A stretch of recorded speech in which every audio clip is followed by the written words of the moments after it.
Under a blanket of snow and silence, the eastern coast of Canada wakes before dawn.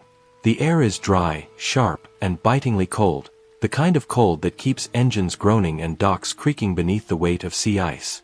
But in the town of Halifax, Nova Scotia, the chill doesn't slow down what's about to happen. At a discreet industrial pier tucked behind a mesh of shipping containers and security gates, a series of trucks begins lining up before the sun even rises. Inside each one, precisely frozen lobster, packed into crates weighing nearly 100 pounds each. They aren't just any lobsters.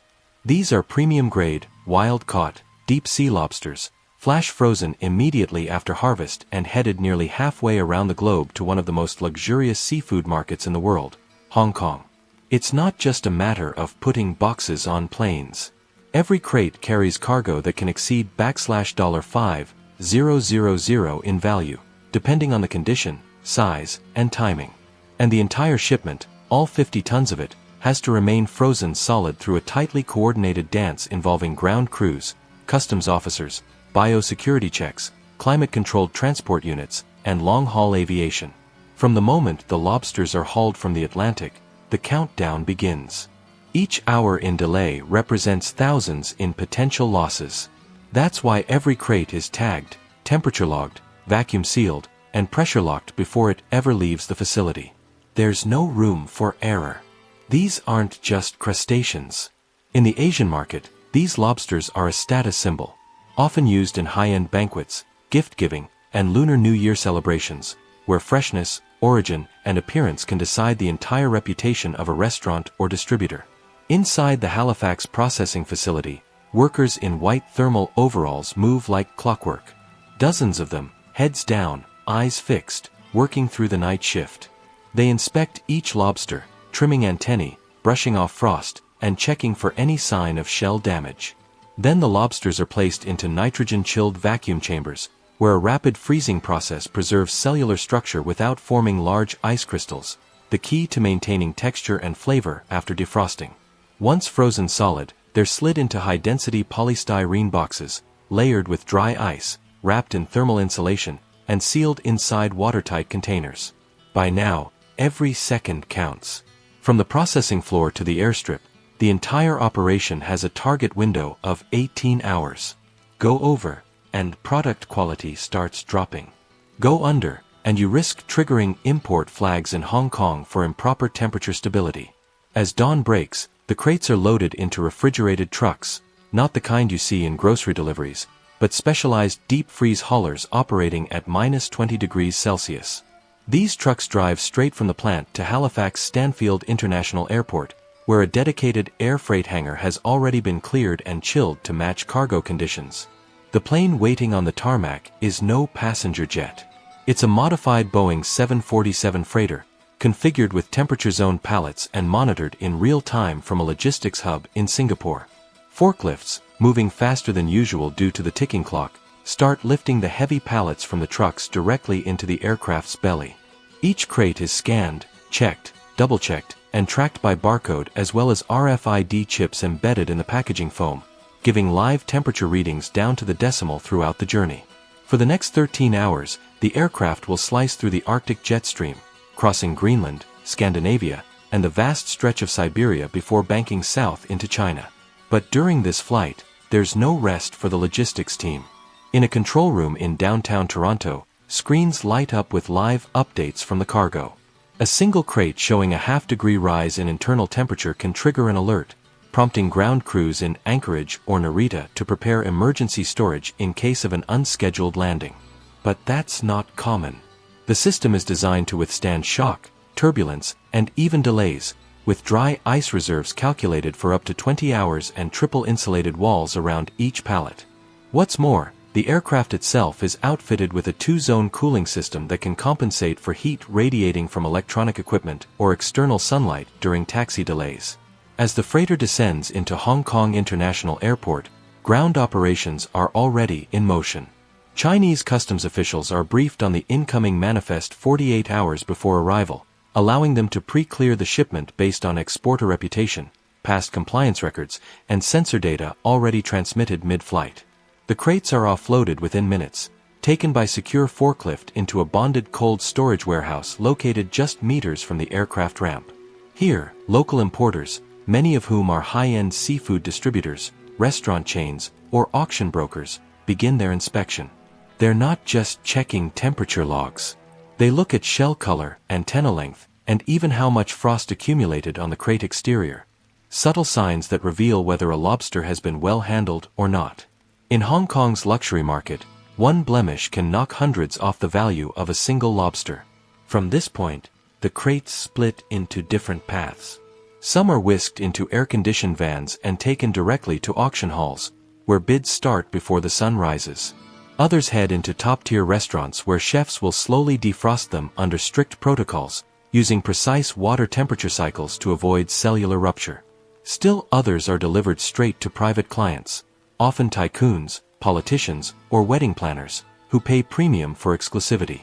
In the end, a single crate sold for $5,000 might end up as a centerpiece at a $50,000 banquet table, often plated in gold leaf, surrounded by caviar, abalone, and $1,000 bottles of baijiu. But it all started with cold hands, white overalls, and silent docks in Canada, where the Atlantic never sleeps, and the race against time begins in the dark. As the crates vanish into the bustling networks of Hong Kong's seafood elite, a different kind of pressure begins mounting back in Canada. For the companies involved in this operation, shipping 50 tons of frozen lobster isn't just about moving product. It's a weekly ritual requiring surgical precision and a web of trust that spans oceans.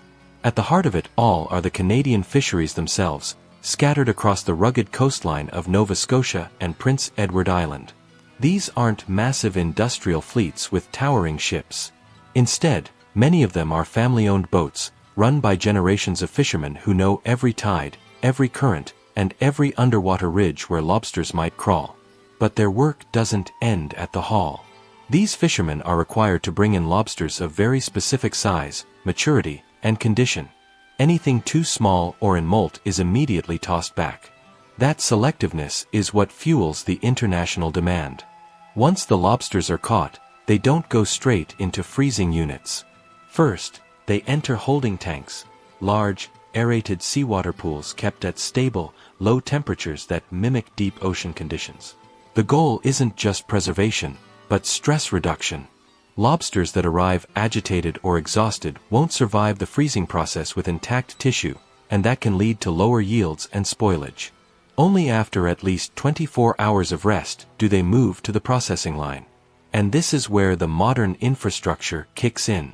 Some facilities now use AI-assisted scanning to identify ideal body mass, shell strength, and even coloration that corresponds to specific export markets. The lobsters bound for Hong Kong are chosen with this granularity in mind. They're slightly larger, with a richer shell tone that the market perceives as more luxurious. In the freezing chamber, the contrast is striking. While the dockside smells of salt and diesel, the cryogenic rooms are sterile and humming with quiet machinery. Workers rarely speak, their breath fogs in the sub-zero air, and their movements are robotic by necessity. The freezing process begins by suspending the lobsters individually in a rotating spiral freezer that drops the core temperature within minutes. But before this, the lobsters are sedated using a rapid CO2 method, not just for humane reasons, but to prevent limb loss during freezing. A single broken claw can reduce a lobster's sale price by 30%. Once frozen, they're vacuum-sealed with oxygen barriers, labeled with origin certificates, and inserted into thermal crates that contain RFID tags set to send hourly pings through satellite relays once airborne. Meanwhile, the logistics companies coordinating these shipments are already negotiating airspace, loading slots, and import clearance timeframes. The Boeing 747 used for these deliveries is operated under a narrow contract window that only allows for one weekly departure from Halifax. Any missed deadline could cost hundreds of thousands. That's why logistics managers work in sync with meteorologists, customs brokers, and terminal operators, all communicating across 3 time zones. Sometimes, decisions are made at 3 a.m. in Toronto because a typhoon is building near Okinawa and flight altitude needs adjustment. Every detail matters. Even the position of crates inside the cargo hold is calculated to avoid hotspots near hydraulic lines or ventilation shafts. And that's not the end of it. Even after arrival, the journey of these lobsters isn't done.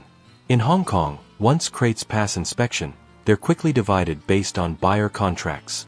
Some are taken to wholesale markets where early morning bids begin with hand signals and hushed negotiation, where buyers wear gloves not just for the cold, but as a sign of respect for the product.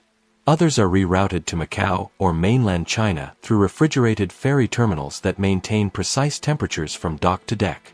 Every link in the chain is part of a luxury promise, that the lobster served on a white porcelain plate at a billionaire's banquet tastes like it was just pulled from the North Atlantic hours before.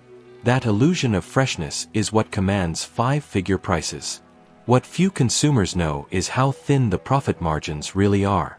Even at $5,000 per crate, the overhead is staggering. Fuel costs for both sea and air transport, dry ice replenishment, customs tariffs, risk insurance, and labor wages across 2 continents. Any slip in temperature, any delay in flight, any container lost to inspection can turn that margin negative. And yet, the system works, week after week, because it has to. For the small fishing towns in Canada, this is more than just seafood. It's their economic backbone. Whole communities depend on this frozen gold moving across the sky. Kids go to school, mortgages get paid, and boat engines keep running because one crate, perfectly packed and perfectly frozen, reached its destination on time. Inside the ultra-regimented world of international seafood logistics, nothing is left to chance. And yet, even with all the planning and technology, surprises still happen. One of the most critical moments in this operation happens not during the flight, but just minutes after landing. As the cargo doors of the 747 open and the metal pallets are lowered onto the tarmac in Hong Kong, the crates face their most delicate transition. Any sudden exposure to humidity, direct heat, or mishandling can destroy hours of precision freezing. To mitigate this, the airport's logistics crew works within a narrow thermal corridor. Large industrial fans circulate cool air, the tarmac is misted in advance to avoid heat radiation from the concrete, and the pallet offloading is choreographed down to the second. It's not uncommon for the forklift drivers on this specific route to undergo temperature sensitivity training. Even the placement of hands when handling the crates is rehearsed. From there, the crates are rolled into cold storage warehouses so advanced they feel more like medical labs than food depots. These buildings are equipped with negative pressure entry chambers, biometric locks, and backup generators that can keep the entire facility at sub-zero temperatures for 72 hours in case of power loss. But the most impressive detail. Each incoming crate from Canada is scanned and logged into a blockchain-based inventory system that tracks its journey from ocean to kitchen. That digital fingerprint helps enforce quality standards, allows rapid recalls if necessary, and reassures elite buyers that their product hasn't been tampered with or rerouted. In an industry where a single case of fraud can shake trust across the region, this transparency is worth more than gold. Behind the scenes, much of the business negotiation happens in quiet, climate-controlled rooms just adjacent to the warehouse floor. Here, seafood brokers, dressed in tailored suits and often accompanied by assistants, negotiate large-scale orders with restaurant chains, luxury hotels, and even cruise lines. These brokers act as intermediaries between the fishermen in Canada and the wealthy elite of Asia, speaking fluent Mandarin, English, and often Cantonese, decoding nuances in market preferences and relaying them back to the fisheries. If one week the trend is towards smaller, sweeter lobsters for steamboat restaurants, the following week might demand extra-large tails for Western-style fine dining. These shifts are communicated instantly through encrypted apps and internal logistics dashboards, prompting subtle changes all the way back to the freezing facility in Nova Scotia. Meanwhile, the endpoint for many of these lobsters is not a white tablecloth restaurant, but a high-stakes culinary showcase. In downtown Hong Kong, seafood tastings at 5-star hotels have become status events. Chefs compete for exclusivity on certain batches, using the provenance data, including which boat and fisherman caught the lobster, as part of the dining experience. Diners may be handed a card with the lobster's origin story, printed in elegant gold font, complete with a QR code that leads to a short video showing the Canadian coast and the boat it came from. In these spaces, the lobster isn't just food, it's theater. And for that illusion to remain intact, every moment leading up to it must be flawless. That's why the Canadian suppliers maintain a tight feedback loop. Every shipment includes a batch sampling report completed by Hong Kong-based quality assessors, who grade each crate on shell condition, internal temperature upon arrival, and even odor tests after defrosting. These reports are returned within 48 hours and used to recalibrate everything from freezing duration to crate insulation methods. In some cases, when a single customer complains about soft texture or slight discoloration, the next week's shipment might use double-layer thermal wrapping or adjust the CO2 sedation timing. This obsessive fine-tuning is part of what allows these exports to sustain their premium status in an ultra-competitive market. But while the system is high-tech and cosmopolitan, its roots remain deeply local. In villages along the coast of Nova Scotia, the success of each shipment echoes in subtle ways. A grocery store might stay open an extra day. A local school may fund a new after-school program. Even a broken harbor light might get fixed sooner, all because one more shipment made it safely across the Pacific. In that sense, the journey of frozen lobster is about more than food, more than money. It's about trust. Trust between fisherman and processor, processor and shipper, shipper and buyer, a global chain that holds only if every link does its part. And week after week, against all odds, they do. Back on the docks of Nova Scotia, as another cold morning begins and the tide pulls back from the rocks, new traps are being hauled from the Atlantic. The routine hasn't changed in decades: gloves soaked in salt water, steel cages thudding against the boat deck, and the flick of measuring tools to ensure nothing under legal size is taken. But everything else around it has evolved. The fishermen who once sold their catch locally now find themselves at the heart of a global luxury supply chain. They don't speak Cantonese, and most have never been to Asia, but they know that halfway across the world, their lobster is being served under chandeliers, paired with vintage wine, and presented on plates worth more than their boats. And that sense of quiet pride keeps them going. At the small processing facilities inland, the teams are already reviewing the data from the previous week's shipment. A small discrepancy in arrival temperature prompted a revision in crate layering. 2 lobsters lost claws during transit. The staff has already adapted the sedation time to reduce that. It's a cycle of constant refinement, driven by pressure, but also by something deeper. The understanding that they're not just exporting food, they're exporting a reputation. Canada's lobster industry has become a gold standard not just for quantity, but for trust, traceability, and precision. That's what makes it possible to fly 50 tons of frozen seafood halfway around the world and still sell each crate for up to $5,000. On the Hong Kong side, chefs are already unpacking this week's batch. In a private kitchen tucked behind a 5-star hotel in Tsim Sha Tsui, a Michelin-starred team slowly defrosts the lobsters using mineral-filtered water at exactly 1.7 degrees Celsius. A woman wearing white gloves and magnifying lenses checks each one before it's approved for prep. Only the most flawless specimens make it to the dining room, where a single plate might cost more than a week's salary for the man who first pulled that lobster from the sea. But the beauty of this operation isn't just in its price tag or glamour. It's in how something so wild, so unpredictable as the ocean, has been integrated into a machine of elegance, control, and global admiration. And yet, if just one link fails, a missed scan, a warm crate, a broken tail, the illusion shatters. That's why the system must remain as cold, precise, and disciplined as the cargo itself. What makes this entire story remarkable isn't just the temperature control or the international coordination. It's the sheer fact that such a fragile product, one that starts in the unpredictable waters off the Canadian coast, can end up in a glass case in a Hong Kong market without melting, bruising, or losing its value. It's about human coordination, from the quiet dockworkers at 4 a.m. in Canada to the corporate buyers flipping through data in real time from their offices in Kowloon. Everyone involved understands that they are part of something bigger, a supply chain that proves not just that it's possible to move $5,000 per crate frozen lobster across oceans, but that it can be done every single week with military-grade precision. And this isn't a one-time marvel. This is happening right now, again and again, in a rhythm that the public rarely sees. But now you do. Now you know what it takes to keep 50 tons of lobster frozen, perfect, and profitable across an entire ocean.